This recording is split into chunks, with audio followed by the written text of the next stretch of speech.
Σήμερα Τρίτη, 18 Απριλίου, τελευταία ημέρα της συνόδου των G7 που διεξήχθη στην Ιαπωνία και όπως γνωστόν τα μέλη της έχουν συμμαχήσει και ταχθεί εναντίον της Ρωσικής Ομοσπονδίας, επιβάλλοντας πολύ σκληρές οικονομικές κυρώσεις και πιέζοντας αφόρητα όλες τις υπόλοιπες χώρες του πλανήτη να συμμετάσχουν σε αυτές, αποφάσισαν οι ρωσικές ένοπλες δυνάμεις και πιο συγκεκριμένα το ρωσικό ναυτικό να διεξάγει μεγάλες κλίμακας ασκήσεις στην περιοχή της θάλασσας της Ιαπωνίας, χρησιμοποιώντας μάλιστα πραγματικά πυρά και στέλνοντας κατά αυτόν τον τρόπο ένα ισχυρό μήνυμα στις χώρες του G7 σε αυτόν τον ακήρυκτο μέχρι στιγμής πόλεμο που μένεται ανάμεσα στη Ρωσία και στη Δύση.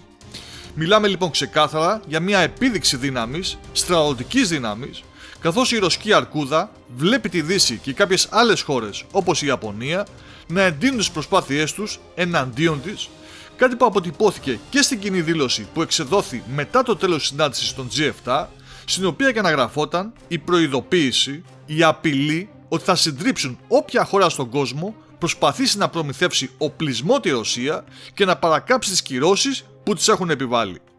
Έτσι καταλαβαίνουμε ότι το παιχνίδι έχει πια αγριέψει υπερβολικά, οι γεωπολιτικές εξελίξεις κυριαρχούν πια στην καθημερινή ειδησιογραφία και φυσικά η θάλασσα της Ιαπωνίας, ειδικά μετά την απόφαση της Ιαπωνικής κυβέρνησης να εξοπλιστεί στρατιωτικά δαπανώντας ένα τεράστιο οικονομικό ποσό για πρώτη φορά μετά το Δεύτερο Παγκόσμιο Πόλεμο, αποτελεί πια ένα ακόμα καυτό πεδίο επερχόμενης μελλοντικής αντιπαράθεσης. Καθώς δεν είναι λίγοι οι γεωπολιτικοί αναλυτές που βλέπουν να διαμορφώνονται καινούργιες ισορροπίες στον πλανήτη, αλλά και νέοι πόλοι,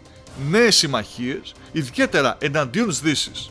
Έτσι γίνεται ακόμα πιο κατανοητή η σημερινή επίδειξη δύναμης της Ρωσικής Ομοσπονδίας, που βλέπει τις σχέσεις με την Κίνα, τη νέα παγκόσμια δύναμη, να θερμαίνονται όλο και περισσότερο, φτάνοντας μάλιστα στο βαθμό της στρατιωτικής συνεργασίας, αλλά και με άλλες χώρες και μεγάλες χώρες όπως η Ινδία, η Βραζιλία, η Νότια Αφρική, η Σαουδική Αραβία, το Ιράν κτλ.